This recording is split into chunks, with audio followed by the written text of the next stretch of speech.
यम लब्ध्वा च अपरम लाभम न मन्यते अधिकम ततः,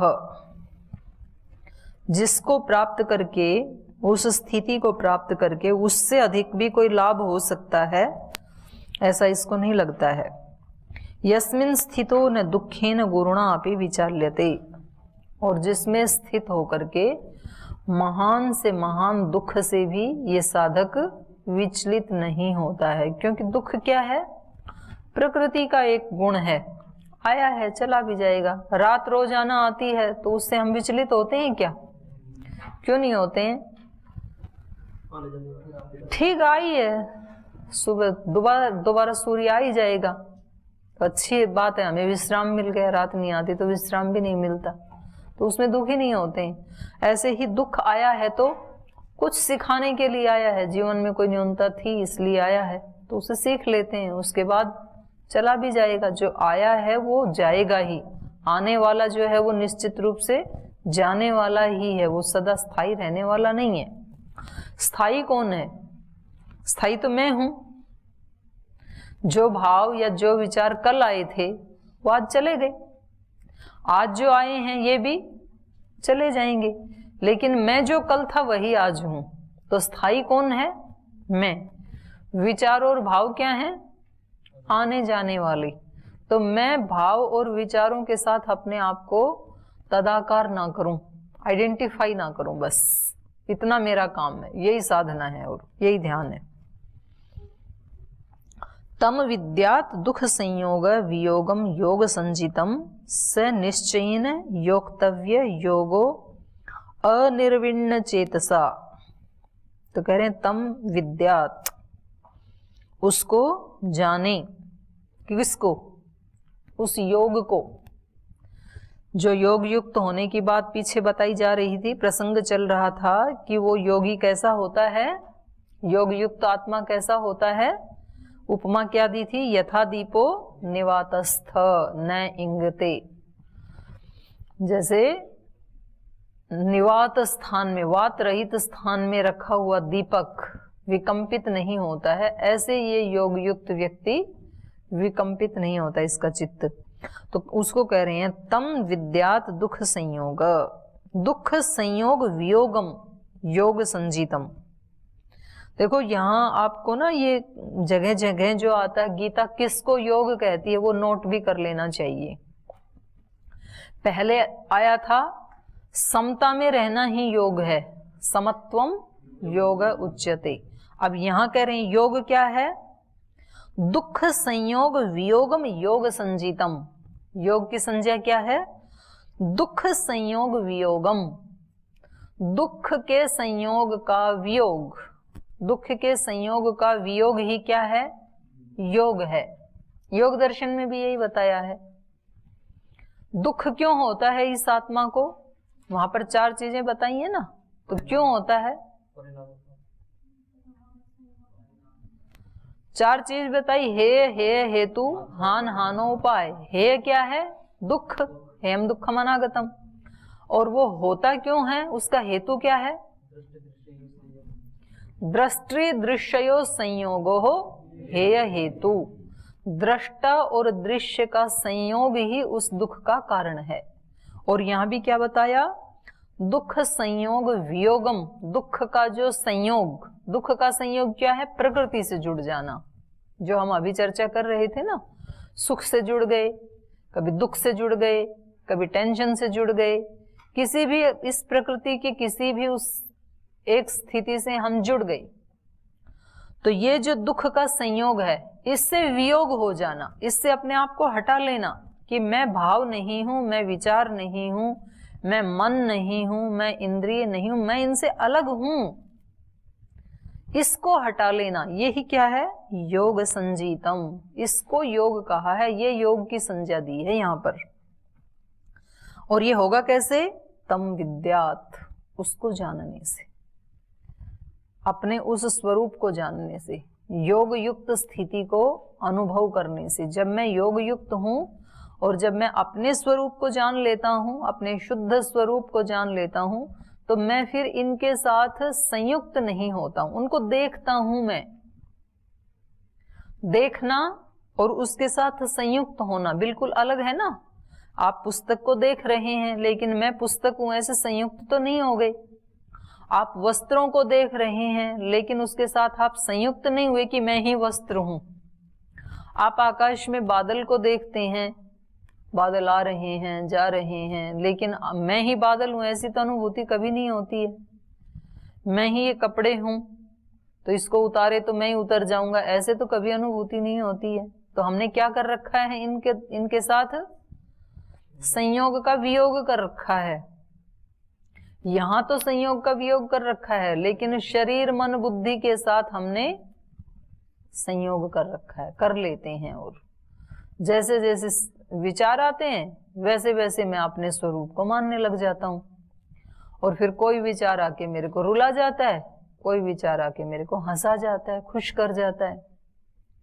तो ये हंसना रोना ये सब का क्यों होता है, उसके साथ संयोग होने से। तो वो तो दुख है, संसार तो दुख है, और उसके साथ जो संयोग है उसका वियोग होना, उस संयोग का। क्योंकि हम कितना भी अपने आप को ये दिलासा दे लें कि मैं ये हूं, वो मैं हो सकता ही नहीं हूं। कितने आज तक हमें शरीर मिले हैं, तो हर बार हमने क्या सोचा था, उस शरीर को ही मैं माना था हमने कि मैं ये शरीर हूं। लेकिन वो शरीर हैं आज हमारे पास, सब छूट गए। आज वाला जो है इसको भी अब हमने फिर वही गलती कर रखी है, इसको मैंने मैं मान रखा है। और मैं मान करके जो इस शरीर को अच्छा लगता है मुझे अच्छा लगता है, जो इस शरीर को पसंद करते हैं उनको मैं पसंद करता हूँ, जो इस शरीर को पसंद नहीं करते हैं उनको मैं पसंद नहीं करता हूँ। तो मैंने पूरा तदाकार कर रखा है अपने आप को इस शरीर के साथ। लेकिन सच्चाई क्या है, इस शरीर को जितना भी पकड़ के रखूं ये तो छूटने वाला है, ये नहीं रहने। पहले के छूट गए, ये भी छूटेगा। इस शरीर के साथ जो संबंध हैं, तो दिन भर अलग अलग शरीरों के साथ संबंध होते हैं हमारे। कभी माता पिता के शरीरों से संबंध होते हैं, कभी सहपाठियों के शरीरों से संबंध होते हैं, कभी गुरु शिष्य के रूप में शरीरों से अनेक अनेक संबंध होते हैं। कभी एक ग्राहक और शॉपकीपर के रूप में संबंध होते हैं। तो उन सारे संबंधों को भी हमने क्या मान लिया, स्थायी मान लिया। लेकिन ये संबंध स्थायी नहीं है, ये कब टूट जाएंगे कुछ नहीं कहा जा सकता। लेकिन वो जैसे उन्होंने पूछा था ना युधिष्ठिर ने कि सबसे बड़ा आश्चर्य क्या है, यक्ष ने पूछा था युधिष्ठिर से कि सबसे बड़ा आश्चर्य क्या है संसार में। बोले सबसे बड़ा आश्चर्य यही है कि रोज लोगों को मरते हुए देखते हैं और फिर भी कभी मन में ये नहीं आता है कि मेरे को भी ऐसे ही मरना है। ऐसे नहीं आता है। व्यक्ति जाता है, पता चलता है कि वो व्यक्ति मर गया, तो थोड़ी सी देर आश्चर्य करता हो, जीवन का कोई भरोसा नहीं, देखो तो अच्छा भला था कल तक, कैसे एकदम से हार्ट अटैक हो गया, कैसे चला गया। इतना तो लगता है, पर कभी मेरे साथ भी ये हो सकता है, ऐसे नहीं लगता है इसको। मतलब ये अंदर से शुक्र मनाते हैं कि चलो मैं बचा हुआ हूं, अभी मैं तो नहीं मरा, वो मरा है, मैं हूं। ये नहीं लगता है कि अगले ही क्षण मेरा भी तो नंबर आ सकता है। सांसों का क्या भरोसा, रुक जाएं कब कहां पर, तो कब कहां रुक जाएं कोई भरोसा तो नहीं है। तो ऐसे यदि भरोसा आ जाए तो फिर ना इस व्यक्ति को कोई चिंता होगी, ना इस व्यक्ति को कोई भय होगा। पर ऐसे नहीं करना कि आप इसको याद करके भजन को फिर पढ़ाई करना ही छोड़ दें। तो क्यों पढ़ाई की, क्या पता परीक्षा से पहले ही सांस रुक जाए, क्यों ज्यादा टेंशन लेनी है। तो कोई बात नहीं, आप परीक्षा से पहले भी सांस रुक जाएं तो ज्ञान युक्त होके जाना भगवान जी के पास, अज्ञानी होके क्यों जाना। लोग ऐसे सोच लेते हैं ना कि भाई उसने खूब पढ़ाई की लेकिन वो क्वेश्चन ऐसे आ गए एग्जाम में कि पढ़ करके भी फेल हो गया, और मैं देखो कुछ भी नहीं पढ़ा, बिना पढ़े तो फेल हो गया। तो जब पढ़ के भी फेल होना है, बिना पढ़े भी फेल होना है, तो पढ़ के टेंशन क्यों लेनी, सोचता है ना व्यक्ति ऐसे। योग करने वाले भी मरते हैं, योग नहीं करते हैं वो भी मरते हैं, योग करने वाले भी अमर तो होते नहीं है। तो जब योग करके भी मरना, बिना योग करके भी मरना, तो योग करना क्यों है फिर? सो आराम से। धन कमाने वाले भी मरते हैं और आराम करने फरमाने वाले भी मरते हैं, तो धन कमाने की टेंशन क्यों लेनी फिर? ऐसा व्यक्ति सोच लेते हैं, और ऐसा सोच करके वो नहीं करते हैं। तो उनको ये बताया जाना चाहिए कि भाई धन कमाने की टेंशन नहीं लेना, धन कमाने की इंटेंशन लेना। पढ़ाई की टेंशन नहीं लेना, पढ़ाई की इंटेंशन लेना, संकल्प लेना। जब पढ़ के भी मरना, बिना पढ़े भी मरना, तो पढ़ के मरो ना, ज्ञानी होके मरो, फिर अनपढ़ होके क्यों मरना है? तो ये बता रहे हैं तम विद्यात दुख संयोग वियोगम योग संजीतम, ये दूसरी परिभाषा है योग की। स निश्चयन योग योक्तव्य योगो अनिर्विण्ण चेतसा। स निश्चयन योक्तव्य योगो अनिर्विण्ण चेतसा, तो कह रहे हैं निश्चित रूप से ऐसा करना ही चाहिए, हमें योग युक्त होना ही चाहिए निश्चित रूप से। क्योंकि और कैसे होना चाहिए? अनिर्विण्ण चेतसा, ये बहुत बड़ी बात कह रहे हैं इस श्लोक में। अनिर्विण्ण चेतसा, व्यक्ति के साथ क्या होता है कि वो इस प्रकार का स्वाध्याय करके, प्रवचन सुन के फिर सोचता है कि चलो ठीक है, यदि ये सबसे श्रेष्ठ मार्ग है तो मैं योग का ही अनुष्ठान करूंगा, ऐसे ही जीऊंगा, और ऐसे सुन करके फिर वो शुरू भी करता है। लेकिन जब वो 10 दिन 20 दिन पूरा जोर लगा करके योग करता है, ध्यान भी लगाता है, उपासना भी करता है, लेकिन उसको कुछ मिलता तो है ही नहीं, तो फिर वो कहता है कि ऐसे दुखी हो रखे, कुछ नहीं मिलता है, अब तक तो मिला नहीं। कितने दिन हो गए करते करते, 1 वर्ष हो गया, 2 वर्ष हो गया, 3 वर्ष हो गए किसी को, फिर भी कुछ नहीं मिला। तो फिर क्या हो जाता है? व्यक्ति ऊब जाता है, फिर निर्विण्ण चेतस हो जाता है। तो इसलिए इन्होंने कहा अनिर्विण्ण चेतसा। ठीक है, अभी तक नहीं मिला, माना, लेकिन तो भी मेरा इस पूरे जन्म में भी ना मिले, 5 साल भी ना मिले ईश्वर, 10 साल भी ना मिले, 20 साल तक भी ना मिले, और पूरे जीवन भी ना मिले, तो भी मुझे चलना इसी मार्ग पे है, ऐसा दृढ़ निश्चय साधक का होना चाहिए। क्योंकि उसके अलावा मुझे और कुछ करना ही नहीं है, मेरा मन किसी और काम में लगेगा ही नहीं। मेरे जीवन का लक्ष्य क्या है? उसको प्राप्त करना। 1 जन्म में मिले, 2 में मिले, 10 में मिले, 50 में मिले, जब भी मिले, जब उसकी इच्छा हो तब मिले, नो टेंशन, मेरी कोई शर्त नहीं है, लेकिन मैं लगा ही रहूंगा। ऐसे सोच के जो लगे रहते हैं वो फिर उसको प्राप्त कर पाते हैं। तो इसलिए इन्होंने कहा अनिर्विण्ण चेत। और ये केवल ईश्वर प्राप्ति नहीं, किसी भी वस्तु की उपलब्धि में यही नियम लागू होता है। किसी को धन कमाना है, अब वो मेहनत करता गया, किसी ने बताया आप ईमानदारी से लगे रहो, उसने देखा कि मैं ईमानदारी से लगा हुआ हूं और दूसरे व्यक्ति तो बेईमानी करके आगे बढ़ गए, तो फिर उसको क्या हो जाता है? वो निर्विण्ण चेतस हो जाता है। उसको लगता है कि नहीं, ईमानदारी का तो जमाना ही नहीं रहा, और फिर वो क्या करता है? उस मार्ग को छोड़ देता है, और उसको छोड़ देता है तो जितनी उसने साधना की थी वो भी फिर कोई फलदायी नहीं होती है।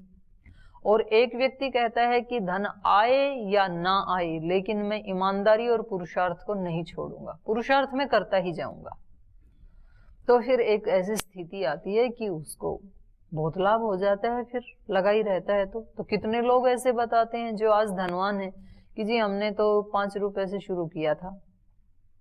धीरू भाई अंबानी ने कितने रुपए से शुरू किया था अपना बिजनेस? 50 रुपए से, 50 रुपए से शुरू किया था, लोहे का काम करते थे। आज उनके बेटे देखो कहां पहुंच गए, लगा ही रहा वो व्यक्ति। तो हर उपलब्धि में जो विद्या के क्षेत्र में विद्यावित हैं, आज जो प्रकांड विद्वान हैं, तो उनसे पूछें कि जब आपने ये शुरू किया था तब कितना आपको स्मरण था? तो कहेंगे तब तो कुछ भी स्मरण नहीं था, तो शुरू में हमने इतने सूत्र याद करने से शुरू की थी ये यात्रा, आज हमें सारे शास्त्र याद हैं। तो वो लगे ही रहे उसमें। तो जो लगा रहेगा, और कैसे लगा रहेगा? अनिर्विण्ण चेतसा, बिना ऊबे, बिना परेशान हुए, जो लगा ही रहता है। और इसी को योग दर्शन में क्या कहा? सत्कारा सेवित, दीर्घ काल, नैरंतर्य, सत्कारा सेवित।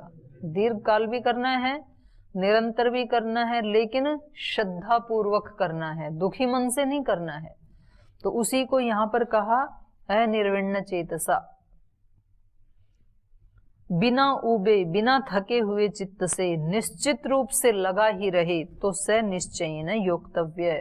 इस स्थिति को तो हमें निश्चित रूप से पाना ही है, और इसको पा लिया तो फिर अब चाहे मर्जी जो काम करें हम जीवन में, फिर कोई दिक्कत नहीं है। जैसे कोई व्यक्ति किसी बड़े शहर में जाता है, नए शहर में जाता है, तो वो सबसे पहला काम क्या करता है, उसको रात को रुकना है, तो वो पहले किसी धर्मशाला आदि में कहीं अपना कमरा देख लेता है, रहने का निश्चित कर लेता है कि मुझे रात को कहाँ रुकना है। उसके बाद फिर वो कहीं भी घूमे, कहीं मंदिर में घूम के आना है, उसको नदी पे जाना है, कहीं भी घूमना है वो घूमे, लेकिन रात का निश्चित हो गया ना। और दिन भर तो घूमता रहा, अब रात को कहाँ सोई, कहीं रूम नहीं मिलेगा तो क्या करेगा फिर। तो ऐसा ये व्यक्ति नहीं करता है। जो समझदार होता है वो पहले अपने रहने की व्यवस्था सुनिश्चित करता है। तो ऐसे ये जो मनुष्य है, जो योगी साधक है, वो पहले उस एक को प्राप्त करता है जीवन में, कि पहले मैं उसकी अनुभूति कर लूं, स्वयं की अनुभूति कर लूं, अपने निजी स्वरूप की, असली स्वरूप की, और उसके बाद फिर मैं संसार का कोई भी कर्म करूं, फिर उसमें कोई दिक्कत नहीं है। जो भी करूंगा अपने स्वरूप में रह करके करूंगा। तो सबसे पहले करने योग्य ये है, और बाकी सारे काम क्या हैं, सेकेंडरी हैं। तो इसका ये मतलब नहीं है कि जब तक अपने स्वरूप का ज्ञान ना हो जाए तब तक आपको और कोई कर्म करना ही नहीं है, ऐसा भाव नहीं है। वो सब कर्म करते हुए उन सब को क्या बनाना है, उपासना बनाना है, ध्यान बनाना है, पूजा बनाना है उन सारे कर्मों को। तो फिर ये इतनी सारी आपकी पूजा इकट्ठी होकर के जो भी बीच में बाधा है उसको भेद डालती है, उसको हटा देगी वो। इसलिए विद्वान भले ही कोई सब नहीं बन सकते हैं, धनवान भले ही सब नहीं बन सकते हैं, लेकिन भक्त सब बन सकते हैं, धर्मात्मा सब बन सकते हैं। चाहे वो घर का काम करने वाले, कोई बहन घर की गृहिणी हो सकती है, कोई अपने ऑफिस में, कंपनी में काम करने वाला कोई व्यक्ति हो सकता है, कोई गुरुकुल आश्रम में रहने वाला, कोई सन्यासी या कोई ब्रह्मचारी हो सकता है, कोई भी व्यक्ति हो सकता है, और किसी भी स्थिति में उसको पाया जा सकता है। क्योंकि उसको पाने के लिए कुछ नया उत्पन्न नहीं करना, वो मैं हूं, पहले से ही हूं, तो जैसा हूं उसकी अनुभूति करनी है मात्र। ईश्वर पहले से ही है, ईश्वर में ही हम हैं, उसी के अंदर हम बोल रहे हैं। लेकिन हमारे से भूल क्या होती है, हम मन से उसको समझना चाहते हैं, विचार से समझना चाहते हैं। तो ये आएगा, इसमें इसी प्रसंग में आएगा, तो वहीं उसकी चर्चा करेंगे। सनिश्चयेन योक्तव्यो योगो अनिर्विण्ण चेतसा, संकल्प प्रभवान कामान त्यक्त्वा सर्वान अशेषतः मनसा एव इंद्रिय ग्रामम विनियम्य समन्ततः। संकल्प प्रभवान कामान त्यक्त्वा, तो कहा कि संकल्प से उत्पन्न होने वाली सब कामनाओं का पूर्ण रूप से त्याग करके, संकल्प प्रभवान कामान त्यक्त्वा, सर्वान, सब कामनाओं को, अशेषतः। तो देखो यहां पर पहले हमारी आत्मा में ना कोई स्फुरणा उठती है। स्फुरणा ये होती है कि ये काम करने योग्य है, ये काम करने योग्य नहीं है।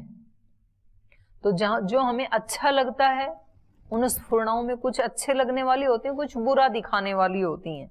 तो कुछ स्फुरणाएं कहती हैं कि ये अच्छा है, अच्छा है तो इसको प्राप्त करना चाहिए, और ये बुरा है, बुरा है तो ये मेरे सामने नहीं आना चाहिए। उसके बाद संकल्प होता है, फिर इसको मैं प्राप्त करूंगा और इसको मैं हटाऊंगा। तो स्फुरणा के बाद आता है संकल्प, और उस संकल्प से फिर उत्पन्न होती है कामना, कि इसको मुझे प्राप्त करना ही है और इसको मुझे हटाना ही है। तो इन्होंने कहा वो दोनों होंगी, अच्छी भी और बुरी भी, हटाने के भी तो संकल्प होते हैं ना। किसी से द्वेष होता है कि इस व्यक्ति को मुझे जीवन से हटाना है, तो ये भी संकल्प बन जाता है। इस वस्तु को मुझे प्राप्त करना ही है, ये भी संकल्प बन जाता है। तो एक राग युक्त, एक द्वेष युक्त, तो दोनों प्रकार के संकल्प होते हैं। और फिर उस संकल्प से क्या होती हैं? कामनाएं। तो इसलिए इन्होंने कहा संकल्प प्रभवान कामान सर्वान, संकल्प से उत्पन्न होने वाली सब कामनाओं को। तो जब यहां पर बहुवचन का प्रयोग कर दिया था और सर्वान शब्द का प्रयोग कर दिया था, सर्वान कामान, सब कामनाओं को, तो फिर अशेषतः कहने की क्या आवश्यकता थी? अशेषतः मतलब संपूर्ण रूप से। तो इतना ही कहने से पूरा अर्थ निकल रहा था। सर्वान कामान संकल्प प्रभवान, संकल्प से उत्पन्न होने वाली सब कामनाओं को। फिर कहा अशेषतः त्यक्त्वा, पूर्ण रूप से, संपूर्ण रूप से त्याग करके। माने कामना का तो ये अशेषतः इसलिए कहा कि कहीं कोई छोटा सा भी बीज ना रह जाए, कोई छोटा सा भी लेश ना रह जाए। आपने मोटी मोटी कामनाएं तो देखी और उनको हटा दिया कि ये कामनाएं हैं और मुझे ये कामनाएं नहीं रखनी है। लेकिन कह रहे हैं कि यदि कहीं छिपा हुआ थोड़ा सा, कोई छोटा सा लेश मात्र भी कोई बीज रह गया ना कामना का, तो वो एक बीज से पूरा वन खड़ा हो जाएगा। जैसे मान लो वट वृक्ष का एक बीज बच गया, छोटा सा ही तो होता है वट वृक्ष का बीज, कितना बड़ा होता है? छोटा सा ही होता है। सारे वन को काट दिया, एक बीज बच गया केवल छोटा सा, और वो यदि अंकुरित हो गया तो उससे पहले एक वट वृक्ष बनेगा और फिर उसकी दाढ़ी नीचे टिकते टिकते टिकते टिकते वर्षों में क्या हो जाएगा? कई मील में फैल जाएगा, वो पूरा वन खड़ा हो जाएगा उसका, एक बीज से भी। तो कामना की गंध भी यदि रह गई अंदर, किसी भी प्रकार की कामना, अच्छी या बुरी, तो फिर योग युक्त नहीं होंगे। तो कामना मात्र का, यहां कामना मात्र का त्याग करने के लिए कहा है। सर्वान कामान अशेषतः, संपूर्ण रूप से।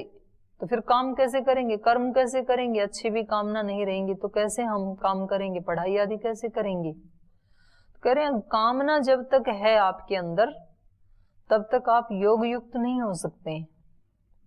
पढ़ाई करें लेकिन कैसे करें? कामना मुक्त होकर के, राग द्वेष से मुक्त होकर के। कैसे करें? निर्लिप्त भाव से, बिना राग द्वेष के, कर्तव्य कर्म के रूप में, निष्काम कर्म के रूप में, भक्ति के रूप में। वैसे तो भक्ति भी कभी सकाम करता है व्यक्ति, तो फिर वो निष्काम भक्ति नहीं मानी जाएगी, माने भक्ति की सर्वोत्कृष्ट स्थिति नहीं मानी जाएगी। तो यहाँ इन्होंने कहा कि संकल्प प्रभवान सर्वान कामान अशेषतः त्यक्त्वा मनसा एव इंद्रिय ग्रामम विनियम्य, मन से इंद्रियों के समूह को, इंद्रिय ग्रामम माने इंद्रियों का पूरा ग्रुप, समूह, उसको विनियम्य, नियम्य माने वश में करके, इतना ही कह देते। उसके आगे वि विशेषण और लगा दिया, विशेष रूप से वश में करके। इंद्रियों का जो समूह है ये थोड़े थोड़े संयम से नहीं आप योग युक्त हो पाएंगे, विशेष रूप से। यहां भी बात वही है कि ये अंदर से, यहां मनसा शब्द का प्रयोग किया। बाहर से तो आपने रोक दिया अपनी इंद्रियों को, आहार से भी रोक दिया, शब्द से भी, सब शब्द स्पर्श रूप रस गंध पांचों विषयों से रोक दिया अपनी इंद्रियों को, लेकिन मन में उनकी आसक्ति बनी हुई है। बाहर से तो दलिया खाना और साधारण भोजन करना ये स्वीकार कर लिया, फल फूल खाना ये स्वीकार कर लिया, लेकिन अंदर से मिर्च मसाले खाने की आसक्ति बनी हुई है, तो फिर वो संपूर्ण त्याग नहीं हुआ, वो कामना बनी ही हुई है। और जैसे ही यहां से मौका मिला बाहर जाने का, तो तुरंत व्यक्ति कहाँ खड़ा मिलता है? हाँ, पानी पूरी की रेडी पे। सबसे पहला आकर्षण वहां होता है, क्योंकि वो रोका गया है यहाँ उसको कि ब्रह्मचारी के लिए ठीक नहीं है, उसमें कोई प्रोटीन नहीं है, कोई विटामिन नहीं है। तो अब इसने ऐसे मान तो लिया, लेकिन कहाँ उसका लगा हुआ है आकर्षण? वहीं लगा हुआ, मन से। इसलिए इन्होंने कहा मनसा एव इंद्रिय ग्रामम। और मन से कैसे उनको नियम विनियम्य करेंगे, वश में कैसे करेंगे? मन से भी, मन तो सुनता ही नहीं है ना।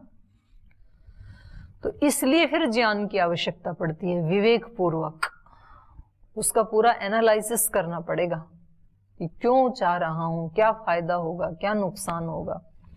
मनसा एव इंद्रिय ग्रामम विनियम्य समन्ततः, चारों तरफ से इंद्रियों के समूह को विवेक पूर्वक अपने वश में करके, और जब विवेक पूर्वक ये वश में होंगी तो फिर मन में एक परम शांति के साथ हम उनको संयम करेंगे। उसमें फिर ऐसा नहीं रहेगा आधा आधा मन कि जी रोक तो दिया, फिर आपको कहीं एकांत में रहना पड़े, समूह में रहना पड़े, आपको पता है कि ये मेरे लिए लाभदायक है, इन चीजों को न खाना, आप नहीं खाएंगे, उसमें फिर रोकने की जरूरत नहीं पड़ेगी मन को। तो इस प्रकार से मन को, इंद्रियों को, भावों को, सबको रोक करके, और मनुष्य जीवन में अभ्यास किसका करना है? योग युक्त होकर के जीने का हमें अभ्यास करना है। तो ये आगे भी चलता रहेगा प्रसंग। अभी समय हो गया, अभी कक्षा को यहीं विराम देते हैं।